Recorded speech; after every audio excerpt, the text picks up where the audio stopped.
I request everyone to once again to stand. And let us be quiet before the Lord as we let Him, the Holy Spirit, to minister to us this morning.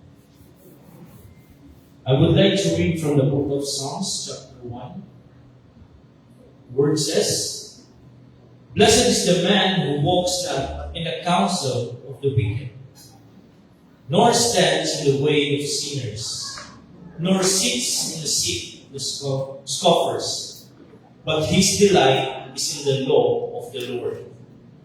And on his laws he meditates day and night. He is like a tree planted by streams of water that yields its fruit in its season, and its leaf does not wither. In all that he does, he prospers. The wicked are not so, but are like chaff that the wind drives away. Therefore the wicked will not stand in the judgment, nor sinners in the congregation of the righteous. For the Lord knows the way of the righteous, but the way of the wicked will perish." For our tithes and offerings, atong nagkahon ang muhatag.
Naging mamahalin, nagkasalamat ng Diyos sa pagkamaayos ng mga kinubuhi.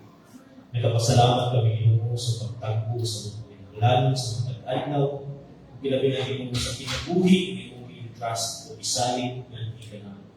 Sa Ginoo, nagkapasalamat kami karong aming takbo sa pagtagol, ilamin na Ginoo sa pag-abre sa tagsa-tagsa ang kasing-kasing sa mga tumulong ko karong taga. Nag-aampo ang kami ang tithes and offerings karong Ginoo nga pinaagi ining financial nga butang na naaday ka na karon mahimo na mapadayon ang imong mga ministries ng interest nga hindi ka naman. Mahimo Ginoo nga mas daghan pa ang kalab ang among mga kampo, ang among matudluan ug masangyawan diya sa imong mga pulo. Ginoo, nagpasalamat kami sa mga tao nga naghatag. We pray, Lord, for more blessings to them. Kung ikaw, Ginoo, magpanalangin sa ilang financial needs also, Ginoo. Lord, we pray also for the people na wala nakahatag ng Ginoo. I pray na ikaw mag-aabri pa sa ilang kasing-kasing. Magpanayag at ito kanina, Ginoo, na ang talang kabutangan niya na adali sa kalibutan is ikan kanino. That's why, Lord, it's only right to give back yan kanino. Ginoo nag-aampo sa gabi kami, labi na sa mga nasod karon. Na dunay pagkabahin-bahin ang mga leaders. Ginoo nag-aampo kami diha kanimo na ikaw magapadayag ngadto kanila sa gahom. Na Ginoo pinaagi sa imong ulo na pagpadalyon sa imong mga mensahero sa imong nasod karon. Sila makapatul na ikaw gyud ang dapat unahon Ginoo. Kay ikaw ang tinugdan sa tanan. Ikaw ang tinugdan sa langit, sa yuta, sa kinabuhi na naa sa mga karon ug sa mga kabutangan nga amo ang nakuha. Sa Ginoo we trust everything unto you, especially sa protection and safekeeping sa among senior pastor na nasa layo karon Ginoo. Na ikaw magkanunay sa paghatag kaniya ug maayo makahimtang sa iyang kinabuhi. Pag-renew sa iyang usog ug Ginoo kanunay nga wisdom na paghahatag imo ngadto kaniya ug ngadto sa iyang mga kabanay kauban nimo. Dalayon ka sa walay kausay, kini tanan ang pinaampo, pinahilang ang gusto nimo. Amen.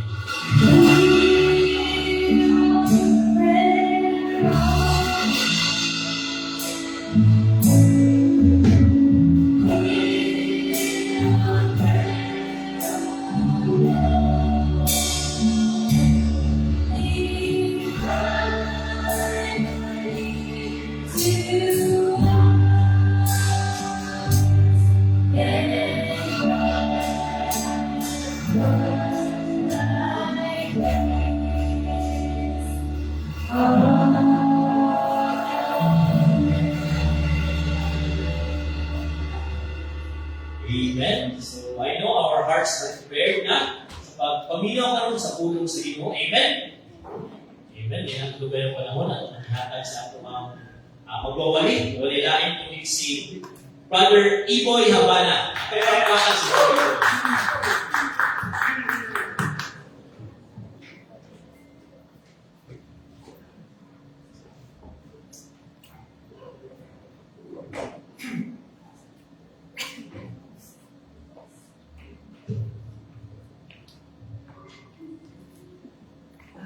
So, may utagsanan. I personally would like to thank the Lord for this opportunity na iyang sa kuha. Especially sa mga kami nga dili professional sa inanay nga ligo are kaning gatagalan opportunity makawali at least once a year. But ako, pangduhan na kami karong tuiga, so dahil na siya ang privilege ako. And tama din Mother's Day karon-karon daw. So happy Mother's Day sa mga inahan ko diya, mga loving mothers. So without further ado, nagka-problema kami sa PowerPoint pero praying na okay na magkaroon kay masaya yung guwala yung presentation ba. So akong topic karon adlaw, I would like to bring you today to the topic of bibliology. So, bibliology from the Greek word biblio, which means books, and logic, meaning study. Basically, bibliology, study of books. Now, di lang regular na mga libro sa eskwelahan naroon sa Biblia, but the books specifically na naasulod sa Biblia. Because if wala makabalukod, ang Bible, hindi na siya isa kalibro, but nag-consist na siya of 66 kalahi-lahi na libro, isulat sa lahi-lahi na mga panahon. Okay? So, this is in line gihapon sa tuwang monthly theme, which is a Christian education. So, of course, since we are tackling Christian education, we important na po na ato sa diyan atong source material, which is ang Biblia. So, also, I find it important because, especially sa mga Christians, tungod kay naay mga family members or friends na dili Kristohanon. Basically, wala ka follow kay Jesus, wala ka tuo kay Jesus Christ as Lord and their personal Savior. And kita as Christians, if we continue to claim sa ilang tubangan na Christian ba, eventually, they will be asking us questions. Nganong na-follow ta kay Jesus? Nganong naroon ta sa kung saan gina-offer na idea sa Christianity? Di ba? And I believe yung tubag yung basically is na-feel ako ang Ginoo. Di ba? So, kung sa may kalihaan ninyo sa ubang ng reliyon, pareha ng feelings. All is coming based na sa feelings, and feelings do fade. Mawala ang feelings or manipula. So, ang perfect na tubag is that something na naning strong source, which is ang nakalahi sa tuwa sa ubang reliyon is that we have the Bible, which is a credible source sa pulong sa Ginoo. Unlike every other religion na hearsay and puno og mga inconsistencies sa lahat ng libro. Kabulang mo sa akong napasabot. Kailan na mo sa reliyon na akong napasabot. So, ikong pagkain si... Ay, salamat. Next. Ikong pagkain si Peter sa 1 Peter chapter 3 verse 15. Manikamot ko nga ako mga verse is Bisaya, di ko talaga at least natin yung mga Bisaya na mga key verses lang. Pasidunggi hinuon ninyo si Kristo diya sa inyong mga kasig-kasig o himuha siya na inyong Ginoo. Kung sa ako man, pangandam kamo kanunay, pagtubag kang bisan kinsa nga pakisayon kaninyo mahitungod sa inyong paglaom. So sa English pa, always being prepared to answer the questions na ihatag sa inyo sa mga non-believers na anong namin paglaom dyan kay Kristo.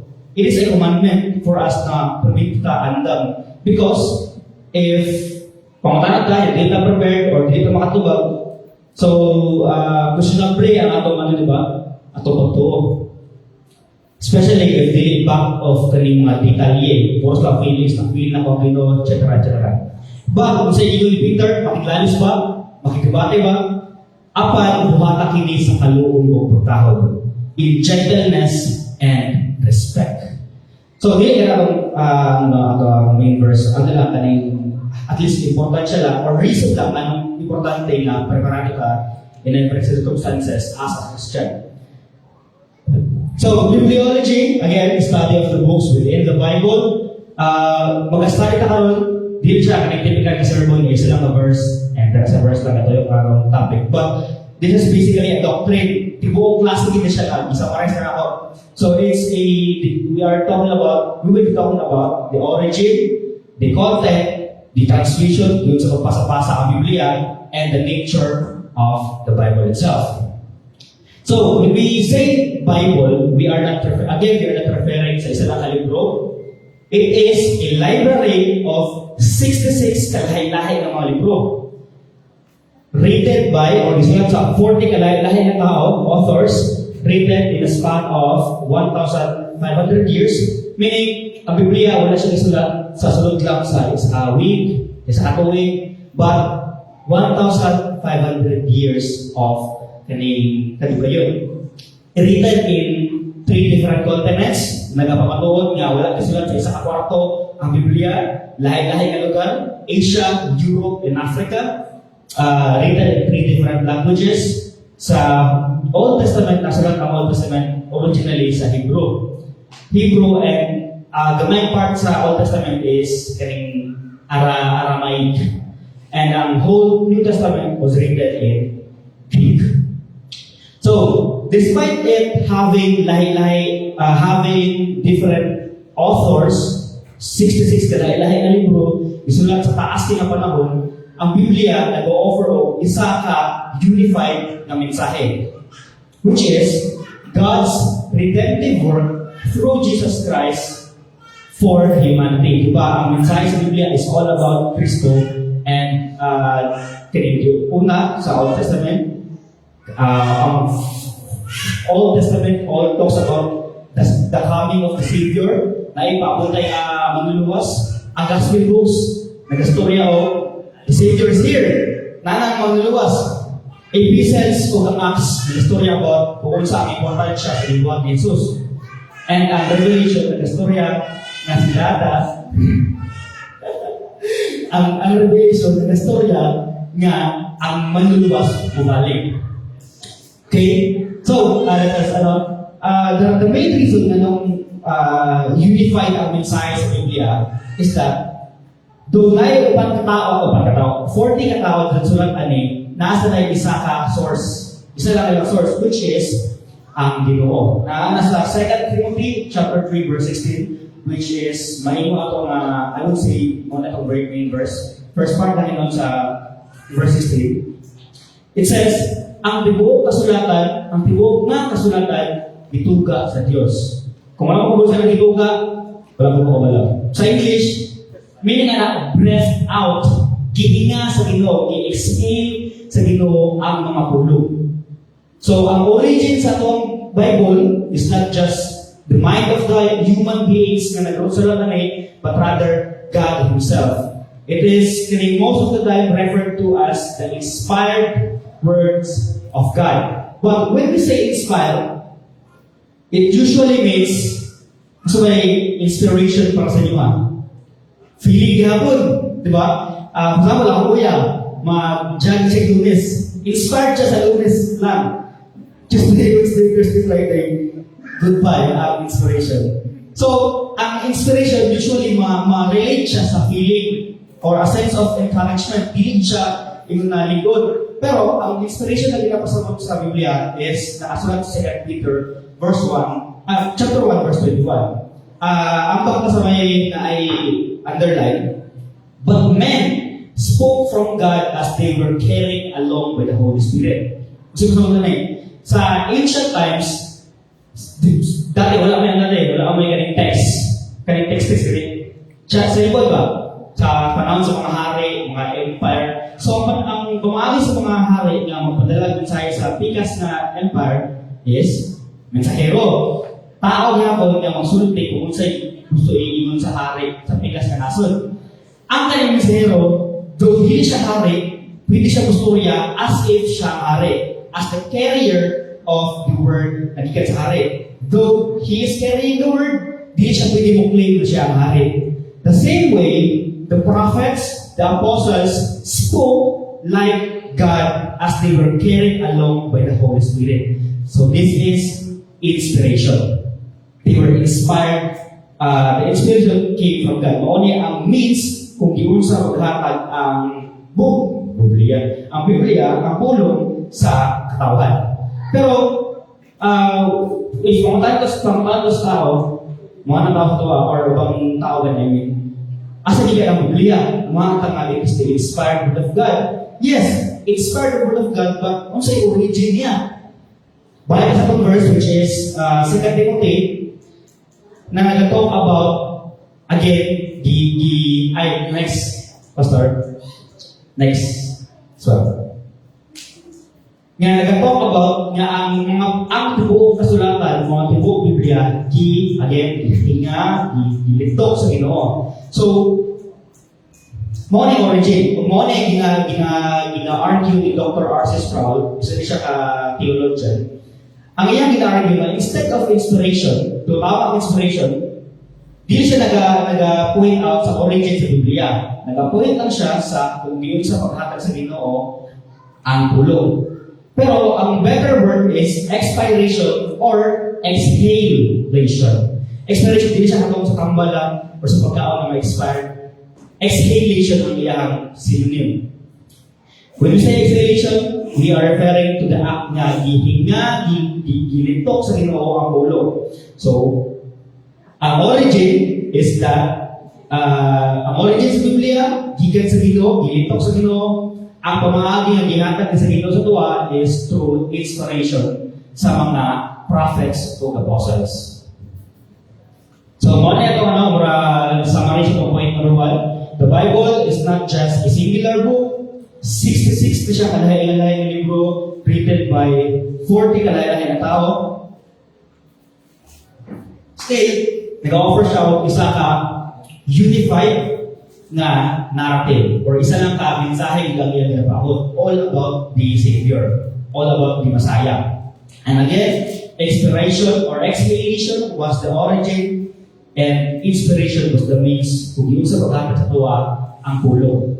So, ikan sa una-una sa tao, ang Biblia, ilan na ka ng inspired na silang sulat o kaning Biblia tapos sulat nila yun. No, gikan sila tangan sa Ginoo. So, point number 2, Revelations. The Bible belongs to two types of revelation. And when we say revelation, we are referring to the act sa Ginoo nga iyang ipili na i-reveal iyang sarili sa tuwa. So if namoy mga Christian friends or family members na musulti nga, minala nakita na ko ang Ginoo. It is always gonna better na i-correct ko sila nga dili ikaw ang nakakita sa Ginoo. Ang Ginoo is like a sheep or shepherd na nagapakita siya sheep. Kita, sige panawag ang Ginoo sa tuwa, kita na yung galikay. And thank God because through circumstances na parehas ito, madili na ito kayang kalimutan. But, pinagi sa Ginoo yan, natapag sa Ginoo.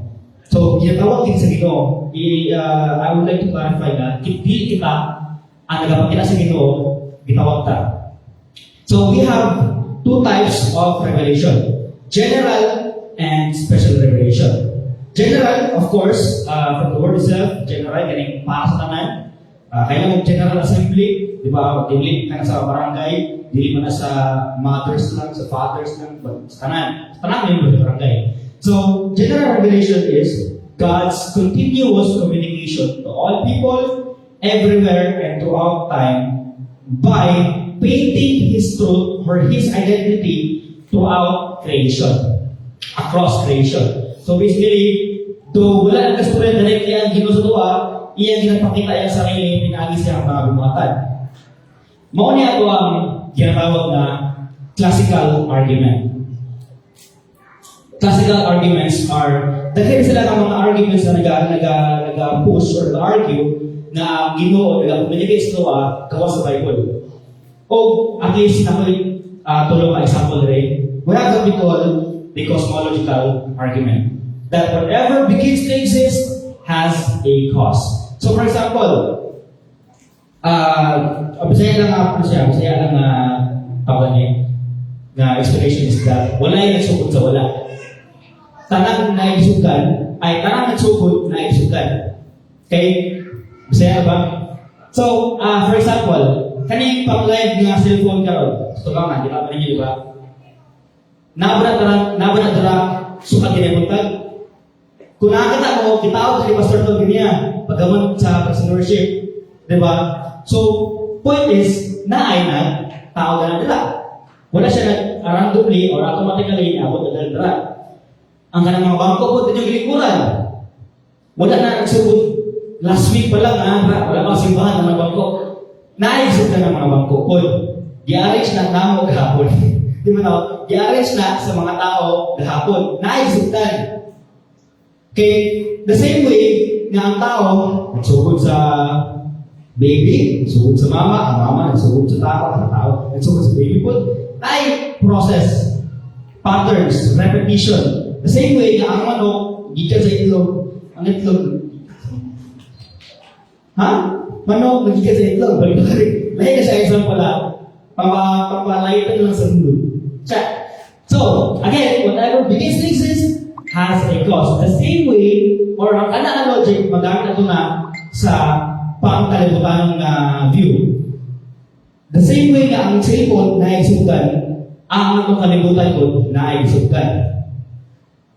Dili pwede na ang kalibutan sugod lang ang iyaha, but at some point of time, na nagsugod ani, na nagbuhat ani, na nag-kickstart ani kumbaga. And you can call it whatever you like, but the Bible clearly says that in the beginning, God created the heavens and the earth. So, one cosmological argument that whatever begins to exist, na ay resultan. Next argument is the teleological argument or the argument from design. Ang kaning argument is to prove lang na if there's design, there is designer. Okay? So, as simple as that, if there is design, there is designer. If we look at our lawas, our body is not just a singular muscle, a singular part, but it consists of yung mga parte sa lawas na nag-cooperate or nag-cooperate sa isa't isa para makalihok ng isang tao. And, kung sabihin natin is it just random pangitabo or kaning sa tawag na biological evolution lang, random na siya na evolution. Of course, na ay someone na nag-design ani. The same way nga ang tao kailangan oxygen para makahinga, or nahinga niya ang oxygen ay nag-release siya o carbon dioxide. Ang mga punuan po nag-release o oxygen na kailangan sa tao o ang kailangan dun sa punuan is carbon dioxide, which is na-exchange, na-palitan between humans and the environments. Naabot tayo mga hayop na ang purpose nila is para pantabang sa liho, pangalsa-alsa, mga karapaw sa mulia. Naabot tayo hayop na ang pagkaon, human consumption, food, di ba? Baboy, naabot tayo mga hayop na for companion. Pet pa. Naabot yung mga pet na pwede kaunan.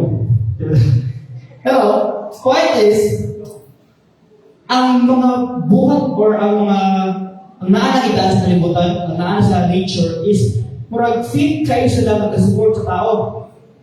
Dili random ang nasa malibot. Ginasuportahan sa kalibutan ang tao. The same way nga ginaprotektahan ka sa atmosphere gikan sa sun. Kung wala ang atmosphere, sunog na tanan. So there is design sa kalibutan. And if there's a design, there is designer. Ilang gusto ko sa design because ang kalimutan, nindot kayo o balanse. So, it should be someone na very bright kayo. Maayong na designer. The next argument would be moral argument. Now, I mean law, in every law sa kalibutan, or butang sa Davao, di ba, bawal na mag-jaywalking. Or, illegal ang jaywalking. Kumbaga, hindi pwede magtabok sa dalan nga walay pedestrian lane. Ang kanang kabalaod, hindi ko siya random. Nakalit lang na itago. It is an agreement sa mga tao, mga heads, na natay na law-giver, mga senator, mga mayor, mga siya kalakad sa tuwang balaod. Sa kaning pangkalibutan na mag-view. Now, we also have what we call objective moral law or objective morality.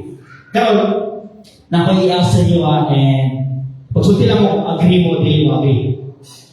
Agree ba mo na ang pagpatay o ginusulting tao is mali? Na, di mo agree, gusto mo patay tao. Agree mo, di? Agree. Tapos, kanay sinakuha ka na. Agree ba mo magpaghinabot sa gamit na dili ninyo dili maayo? Agree o disagree? Agree. Pero, pagbantay-bantay mo kay na yung mga tao mawalan tubag sa inyong palibot. Hindi matakot ang tubag.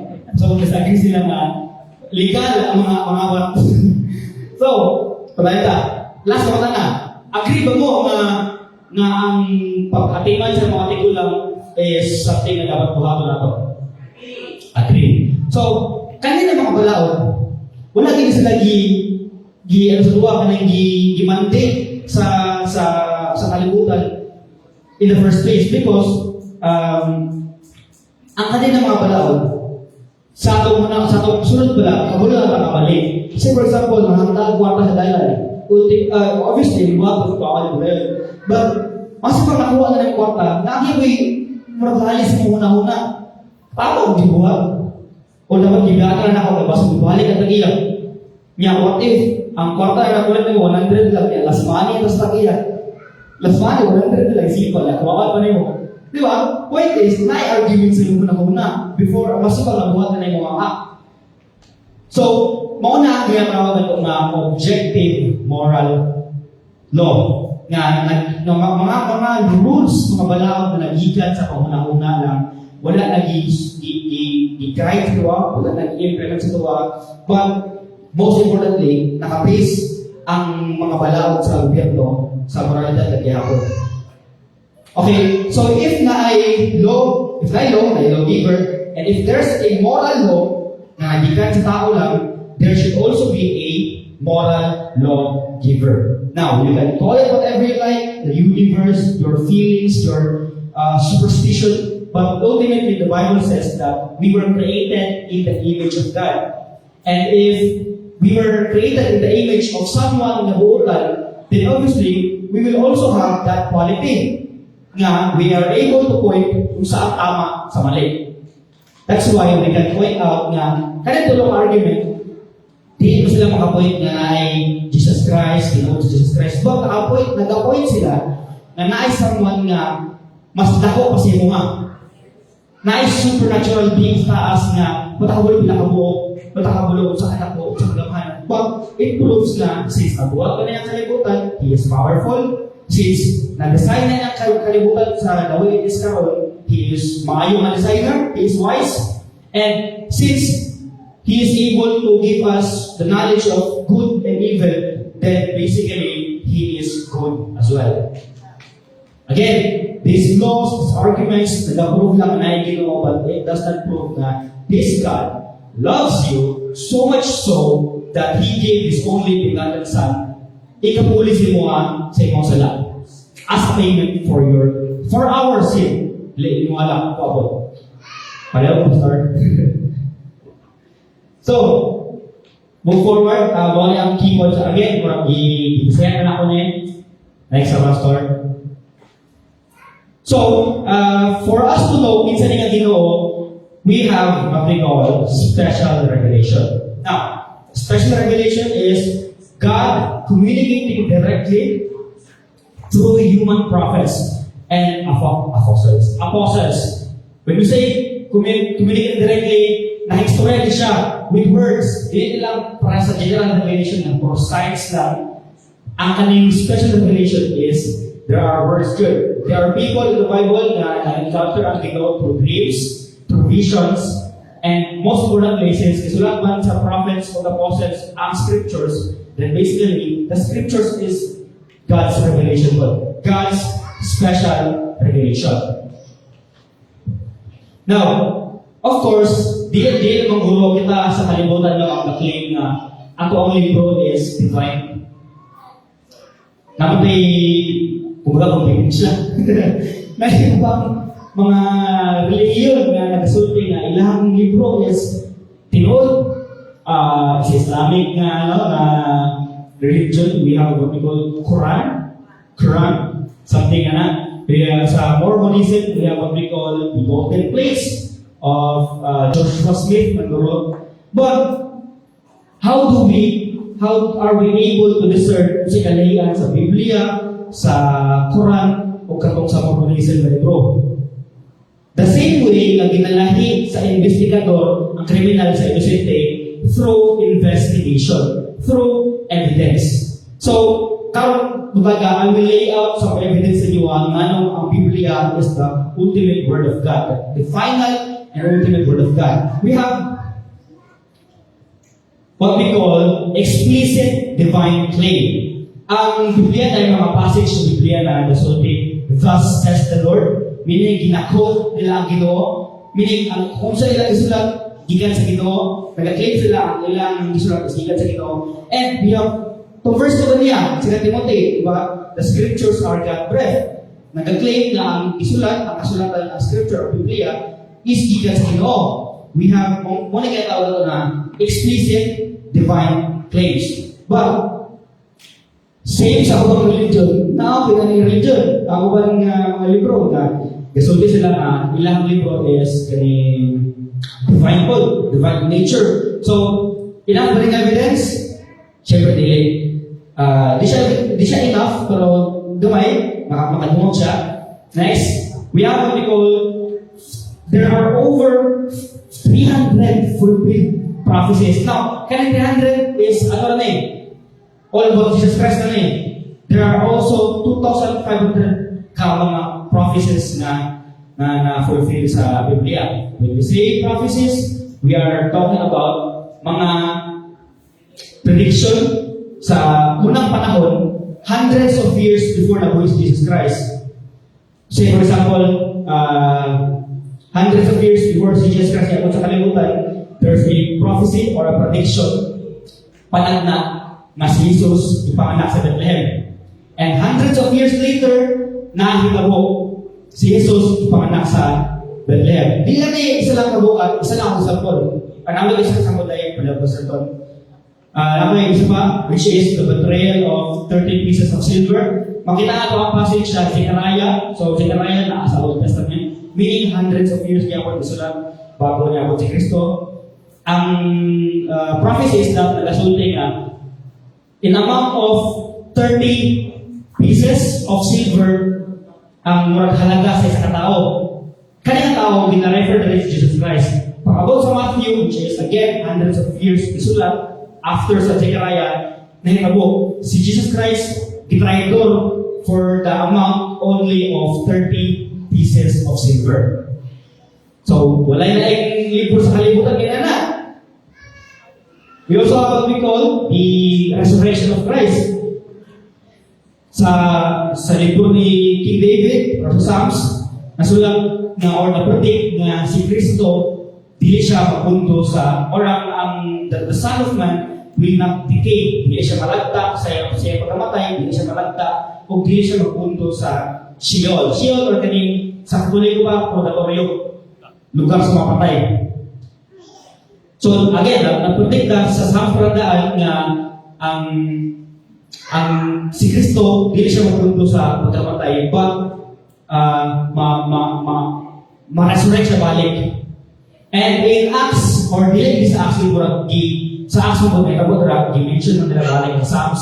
Pero ang exact resurrection na sa Gospel books, Matthew, Mark, Luke, and John. But still, na-mention or naitawag yun na si Jesus Christ, wala siya nagpunto sa iyang pagkamatay, nagpunto siya balik, defeating sin itself, defeating death itself. And it was roughly, ang gap between sa Gospel books o sa Psalms is 1,000 years or 1,030 years. Isipan na nyo, 1,000 years before man nahitabo ang isa kapagitao na predict na daan sa isang katao. Normal ba na? Siyempre, wala po ilang libro, mga nag-offer kina ng idea, mga propesya, only the Bible. So, again, that's another evidence. But, makapatuwa na ba sa buwan, ang Biblia is pulong sa Ginoo, siya bilig hapon. Napay mga gamay na adjustment, gamay na kulang. Now, natin ginatawag na miracle of internal consistency. Nagkapasabot na niya na, again, since ang convention suod na niya na ang Biblia nag-o-offer o isa lang ka narrative, isa lang ka story, all about Jesus Christ, all about the Savior. And na-mention ako na ganyan sa first part na lang, na ang Old Testament, it talks about that the Savior is coming. The Gospels talks about the Savior is here. The Acts and Epistles talks about that the Savior sings, or the importance ng giluwas sa Ginoo, or the importance of the resurrection of Jesus Christ. And in Revelation, it talks about that this Savior puhon balik. So, it offers, again, a singular, unified narrative. Wala na yung contradict ang 66 kalahi-lahi ng libro sa Biblia. It all talks about the Messiah, Jesus Christ. And next, we have what we call the unique backgrounds of biblical authors. Now, again, di ba ganyan, 40 kalahi-lahi ng author ang sa Biblia. 40 kalahi-lahi ng author, di sila parang-parehang historian, di sila parang-parehang na how gusto ng libro, but isa-isa sila lahi-lahi ng background. Lahi-lahi ng panahon, lahi-lahi ng background, lahi-lahi ng mga gobyerno sa panahon na nagsulat nila ang ilahang parts of the book. These are a few examples. We have Luke, which is a physician, a doctor. Pero at the same time, historian sa Luke, o ginakonsider siya as pinakamayong na historian sa Biblia. And ginakonsider si Luke na the only known non-Jewish writer sa Biblia. He is the only Gentile na nagsulat, o nai portion sa Biblia, which is the Gospel of Luke and portions Acts, or portions Acts. We also have Matthew. Si Matthew, before siya na yung disciple ni Kristo, iyang trabaho is tax collector. We also have Amos, or Amos. He is a farmer and a nag-aalaga of sycamore tree. We also have Nehemiah, na royal cupbearer or kaning high-ranking government official. We have Paul, who is a scholar and a tent maker. We have David, who was a shepherd na nahihimong warrior, na nahihimong king. Point is, mas pang lahi-lahi sila background ng kanilang mga author, same sila o kaning idea sa ilang episode na ilang ginasulat ng Miracle is all about Jesus Christ. It's because, again, ang ilang source is ang Ginoo gihapon. Natigan sa Ginoo ang ilang idea or ang pila idea, but specifically every word na ilang ginasulat is natigan sa Ginoo. Therefore, nanaa unity. So, if di pa enough sa mga evidence na ng mga Biblia is the legitimate or defined word of God, we also have what we call historical and archaeological accuracy. Meaning, ang mga ginamention na pangitabo, mga lugar, mga tao sa Biblia, tinuod na nitabo dati. Except of course, lagi mga parts sa Biblia na ginsultiin ng kanina part, ano na dali kanin mga metaphor ng dali banda. Ayun ninyo i-part sa history. Pero certain events sa Biblia is nitabo good. For example,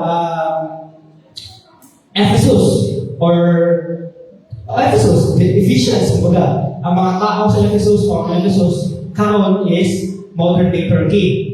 So meaning, ang Ephesus sa Biblia is tinuod na lugar. Isa po sa pinakanindot nga event na mag-proof din nato ang tinuod ang story sa Bible is the story of King Hezekiah. And nasa 2 Chronicles chapter 32, verse 1 and 23. So, just to summarize, ang story ni King Hezekiah is that king siya sa Judea, or Judah, I mean, king of Judah, and Jerusalem. He is the king of Jerusalem. And there was a time na siya nakalaban, ang pangalan sa iyang kalaban is King Sennacherib, which is the king of Assyrian Empire. Now, sa Bible, sa 2 Chronicles, na nasulat nga, napili ni Hezekiah si King Sennacherib, pinaagi sa tapang sa Ginoo. But, there's some discoveries sa mga kuweba na buyan sa, or sa mga lugar na gistayan sa Assyrian Empire, na kitaan nga Oriental precept of Sennacherib. Basically, mo nila history book. Ginasulat sa dati ng Bodre Mamel. So, ilang umagi is that ginasulat nila o ginakarve nila sa bato or sa clay. Clay mo na siya. And perspective ni sa Assyrian Empire gawa sa Biblia. Sa ilang perspective, dimension nila si Hezekiah. Pero, ang nakalahin lang sa ilang version is daw si King Sennacherib. Ano mo, known ang Assyrian Empire to be whenever mabili sila, ilagi na lahi ang history. Pero ang mga historian, sito na sila sa mga hari sa Assyria, ilan sa Bible. Mas pag-bili sila, pinatawa sila, kanaog sila. Ilang na sila, kanaog sila. But point is, there's a reliable source outside of the Bible na nahitabo din si King Hezekiah, tinood siya ang tao, nahitabo siya. Na po yung mga discovery nga ditawag ito mga kanang plot sa kanang mga signage gawa sa kingdom or gawa sa murag castle tawag sa mga hari o daw dakitan nga kabutang yun House of David. So that's referring of course to King David, which proves na he existed before. So mo na tawag na historical accuracy. So mo na tawag gilatag na evidences na ang Biblia is the source of, the word of God here. It's because it claims to be God's word. Ang ibang religious books, karanaman, na-claim na sila. But other evidences, wala sila Ang Bible is historically accurate, na may internal consistency, meaning consistent yung mga mensahe. Wala ka layos ng mga writer sa sulod. Despite having 40 different authors and different backgrounds, it offers one unified message, which is the redemptive work of God through Jesus Christ for humanity. Pastor, ayaw ko. Siya yung diba? So, in terms of transmission giun sa pagpaspas ang Biblia throughout time. So, mo ni akong I believe the best way to explain this is mga ni. So, ipakita ninyo kung mga nakapula ka, no? If maklaro ninyo, na makapula din ang numbers, mo ni ang time na nasulat ang Biblia, ang mga original na copy. Meaning, isulat din sa mga authors from 1,400 BC or 1,400 years before the Jewish Christo up to 400 BC or 400 years before the Jewish Christo. So, mo ni ang timeline. Pastor? And the Jewish Christo around or approximately 180, approximately because they exactly sure if 180 or 6 BC. So, ang means 80, day after death, but rather Anno Domini, which means in the Lord of our, in the year of our Lord, which is panahon ni panganak si Jesus Christ. So the moment ni panganak si Jesus Christ na siya hindi mo siyang basihan sa mga monk kung sa paghati ang kalendaryo or ang atong mga tuwing. So, morning, no? And karon ang nakaroon sa kanila, which is 2026 AD or wala naman AD ka, diba? Hindi ka na-mention. So, we are in the year 2026. Dati, again, ginasulat ang Biblia di sa kung saan ang Biblia niyo karon, ay Biblia. Dili na ang dati na ang pagsulat sa Biblia. Ginasulat siya sa ginatawag atong papyrus. Papyrus is plant paper or paper plant. Plant paper na dili ginasulat sa mga next pastor, sa mga Jewish scribes content sa Biblia, context or context sa Biblia. Now, of course, kaning mga papyrus, dali sila malagta.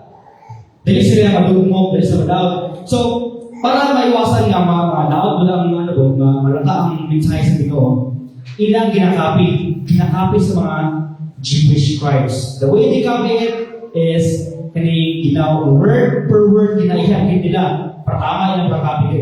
Wala sila yung kulang, wala sila yung sobra. Sakto nilang ginakapi.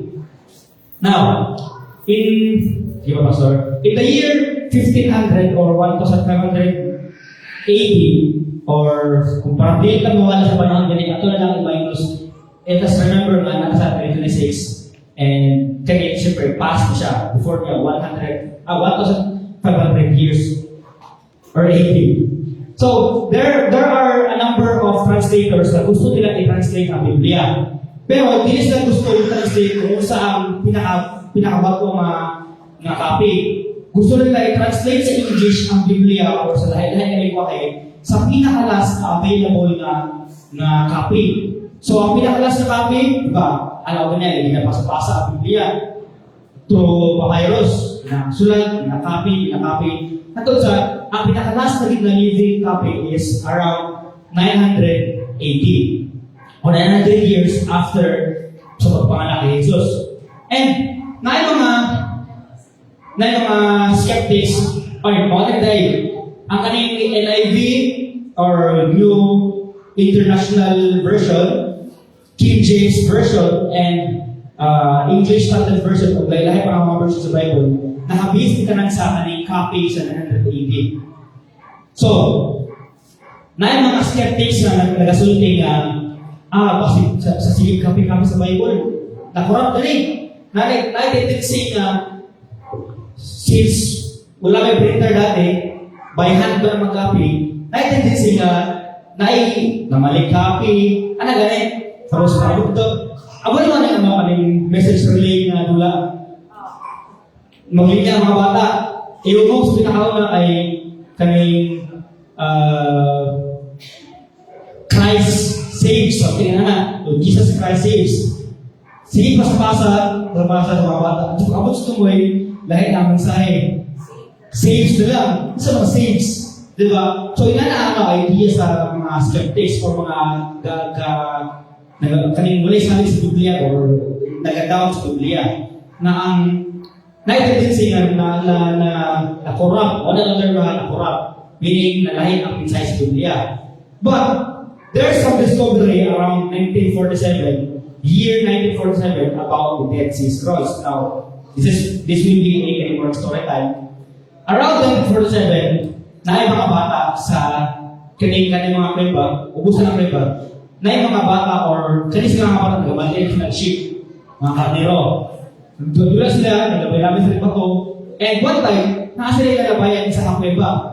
Paglabay sila sa kuweba, nakasila na iko, na something ibuto sulod, nabuak. And ilang i-check o ilang to, nakita nila, daghan kayo mga vase. Mga vase. Kanang advance. Kanang mga vase. So, point is, pag-upgrade nila sa vase, ang unang vase, mga Old Testament na mga scriptures na pinahagi sa historical backdating o mga archaeology na trace nila to 250 BC, which is mas tikulang pa sa atong translation, which is 900 AD. Kasi point na though naikalahian sa time, mas tikulang ang atong na-discovery sa Dead Sea Scroll kaysa sa mga translation na ito karon, 900 AD. I-compare ang mga copy, Dead Sea Scrolls and atong copy nowadays, and kita mo, pareha makaayo. Meaning, from 250 BC hangtod sa panahon na walay kalahian ang Biblia. Same yung gihapon, wala na bago, wala na corrupt.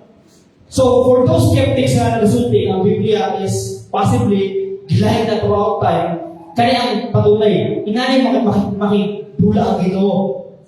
Diba? Na skeptics, na wala gato na ang Biblia is same gihapon from before. There's the evidence na ang Biblia from 250 BC pa, bukid-bukid mayo, mas bukid pa sa original translation, is wala yung kabaguhan sa mensahe. Same yung gihapon ng Biblia, wala yung kabaguhan. In which, nag-approve na ang Ginoo o ang Biblia is a living Word of God. Since hindi man siya mabago, hindi siya makurang, nagpatunay na ang Biblia is, again, the living Word of God. So, those are my at least evidences na ang Biblia is the Bible is the ultimate Word of God. And regarding the nature of the Bible, we have what we call inerrancy and infallibility. Inerrancy, nagpasakot na nga ang Bible since gihinga man siya sa Ginoo, gi-escape, gilitok man sa Ginoo ang mga exact words na sa Bible. And if this God is divine, is good, then basically, kung sa iyang kasunti, is good, dapat. Dili pwede mag-contain o atik. So, in that logic, the Bible does not contain any lies. Example, ito sa Hezekiah ganyan, di ba? The story ni Hezekiah, i-prove lang sa history. Okay? We also have what we call infallibility. Infallibility means scriptures basically is di pumalpak sa ilang purpose. If the purpose of the scriptures in a way is pag-uwan ka, it will change you.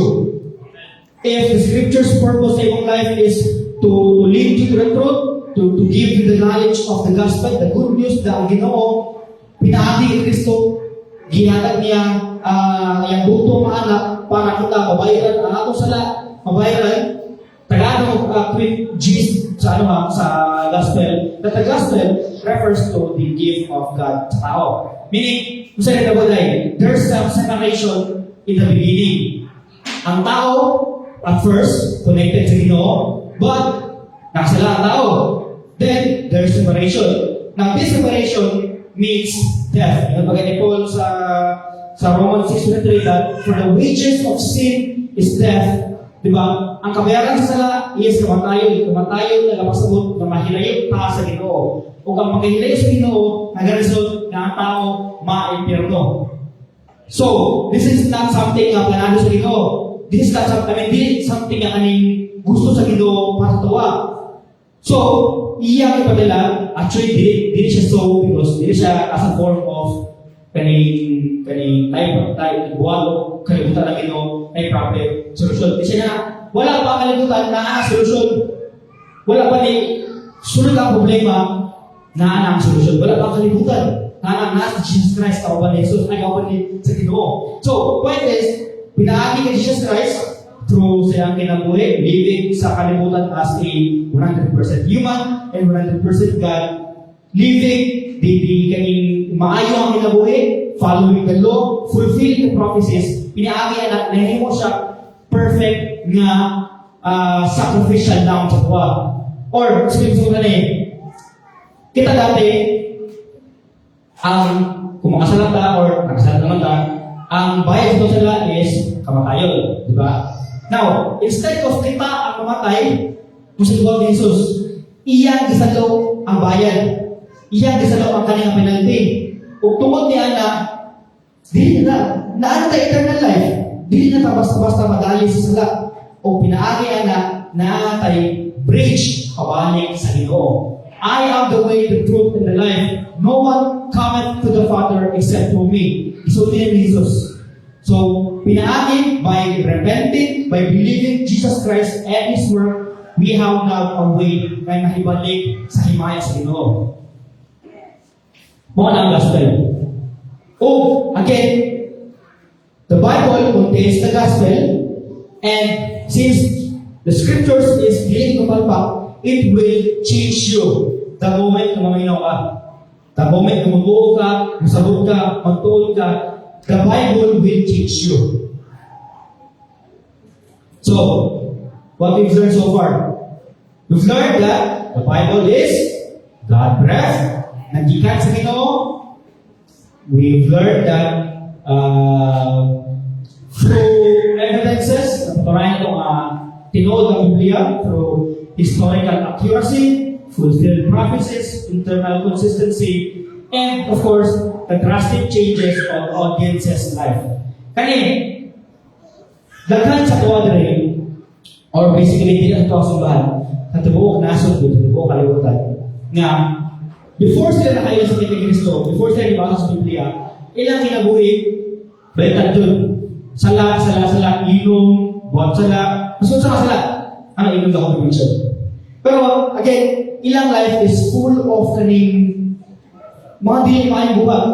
Though maayo silang pananaw, lingaw para silang pananaw, it ultimately fails sa standard sa Ginoo. But when they follow Jesus Christ, when ibasa sila sa Biblia, na ay dako kabaguhan silang kinabuhi. Now, I would put example si Pastor Todd. I'm not saying na tautan si Pastor Todd dati ha. Pero, through pinakis siya mga testimonies din sa simbahan, nakita nato ang kabaguhan siya kinabuhi. And that's because of the gospel. Pinagi kay Jesus Christ, pinagi siya ang pulo. So, dili maguro dili maguro mabago ang tao kung wala gi-sense sa Biblia, kung palpak-palpak yung kinamisay. Actually, kaning pura, usapan na nila yung malimutan. Kung ginasalihan lang nila sa ilang mga followers, kung sabi na po, makawa sila ng reliyon. Kaya makita nila dahil mga dili consistent, dahil mga palpak. And the Bible, on the other hand, does not offer consistency. Salamat. Palpak sa ganyan. So, again, ang Biblia offers the ultimate truth. And, wala na.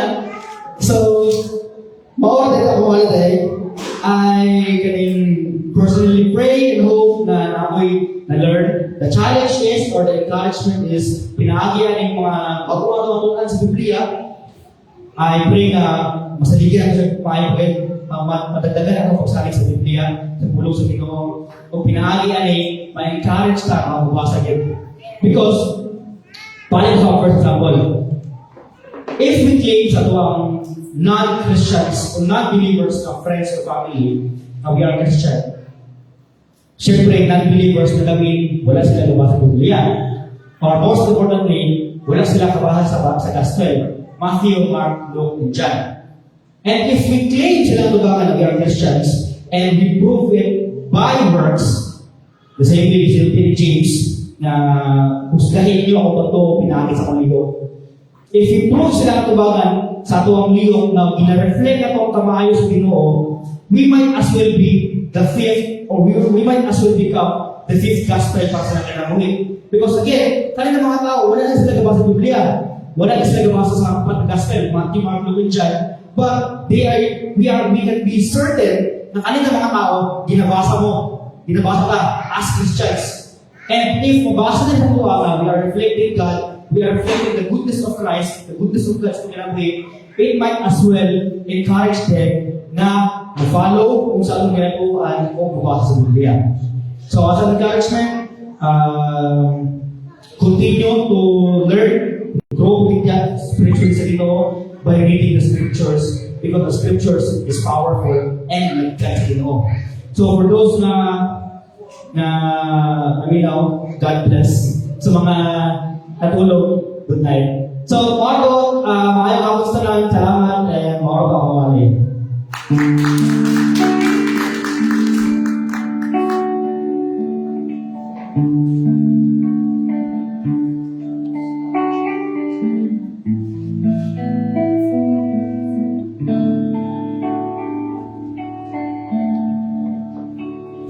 Daghang salamat, Brother Iboy, sa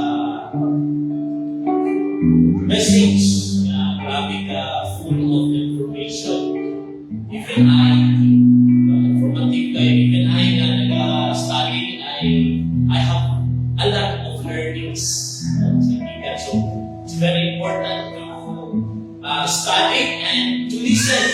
Paminaw din sa ato ang mga mensahero. Kaya hindi naman na inahakitan nga pagpapulong isama sa ato ang information na nakuha. Gikan nila sa pulong sa Ginoo, gikan sa bakbak sa Ginoo. Nagihatag natin sa mga manunulat, mga authors, mga writers, and of course, gihatag kung ganito kay Brother Iboy para i-share sa ato ang kanan. So, thank you so much, Brother Iboy, and I hope na bless ka mo. Amen. So, karon nato sa before nato i-close ang ato ang Sunday worship, ako siguro para sa mga mothers or later na lang. Okay, so later na lang. Okay, so pinahangin ako ang tanan sa pag-tindog. And nabatay sa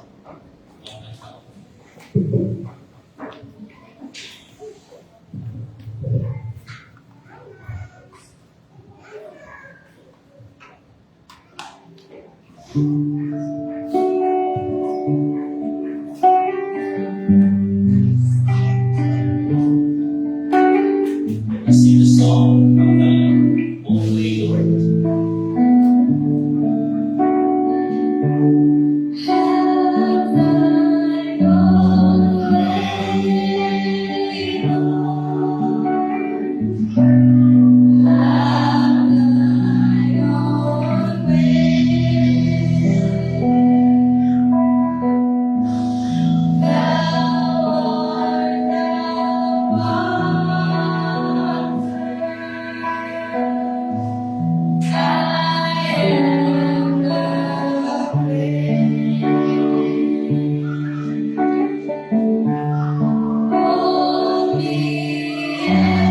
thine own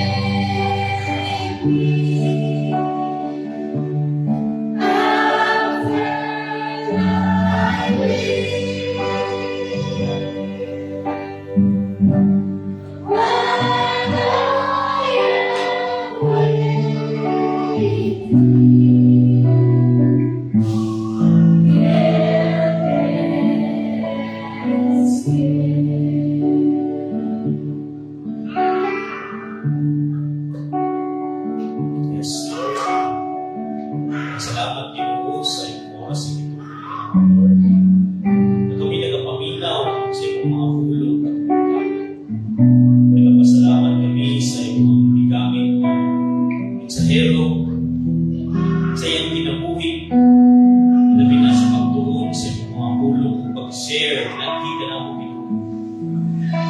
Nagpapasalamat kami sa pag-remind ka ng kamunay mo na ang pagsalig dira sa iyong mga pulong dili kinikawang kay Ginoo mo kini ang kamatuoran. Nagpapasalamat kami Ginoo kay nakabaton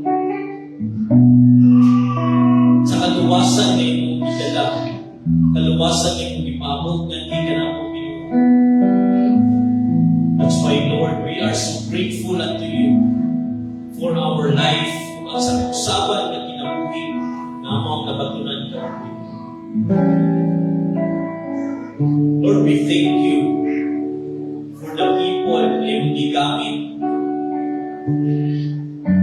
na mahimo na mo na magatamang ka na mo Ginoo, ilabi na sa pagtuon sa iyong mga pulong. I know dinig sa iyo na sila magkatuon Ginoo kapag pinaagi sa iyong paghiya, pinaagi sa iyong pagtabang ngadto kanila Lord. Nahimo nila ang ilang responsibilidad. Ilabi na sa pagpaampit, ganhi ka na mo sa iyong mensahe o sa pagpasabot ka na mo Ginoo sa yano kapamaagi na pinaagi sa ilang pagpamakbang kami ng mga yano na tao Lord. Nakasabot, nakapaminaw sa iyong mga pulong. That's why Lord, we pray that whatever knowledge na ako ang nanungkad karon, whatever information na ako nabatunan, nagahangin kami Ginoo, nagapray na kami magpabilit sa tagsa-tagsa o una o kasing-kasing. Aron kami Ginoo, tutubo pa, mamulikon ang among pagtulog, pagsalig na ang iyong pinaagi sa ilang kinamulikon. That's why Lord, we are praying na bisan pa sa paamong pagpupuli karon, mahimo na makita sa among life ang imong kinabuhi. We pray Lord na kami mahimong kahayag sa masing asa ang lugar na kami imong ibutang. Pinaagi sa imong mga pulong Ginoo, we will become the image of Jesus Christ diri sa kalibutan. That's why Lord, we pray ikaw magalingon ka na mong kanunay, ikaw mag-remind ka na mong kanunay kung tao kami usahay makalimot, usahay mabatok, mapildi sa mga tentasyon. Kapag Lord, we pray that you will always remind us na imo ang kaming mga kaanakan nimo. Ikaw kapan ka naman. That's why, Lord, we will overcome everything that is in this world. Kung karon, magugma sa Ginoo, may magugna sa langit o sa yuta. Paggrasya ni Ginoong Jesus, amoy naghatag sa atong kaluwasan, pagpanagdain sa walang Espiritu Santo, amoy magdiripay, makauban ka na, gikan karon, hantod sa walay katapusan. Kintanan ang umihangyo, kinampo, pinaagi lamang sa ngalan ng Ginoong Jesus. Amen.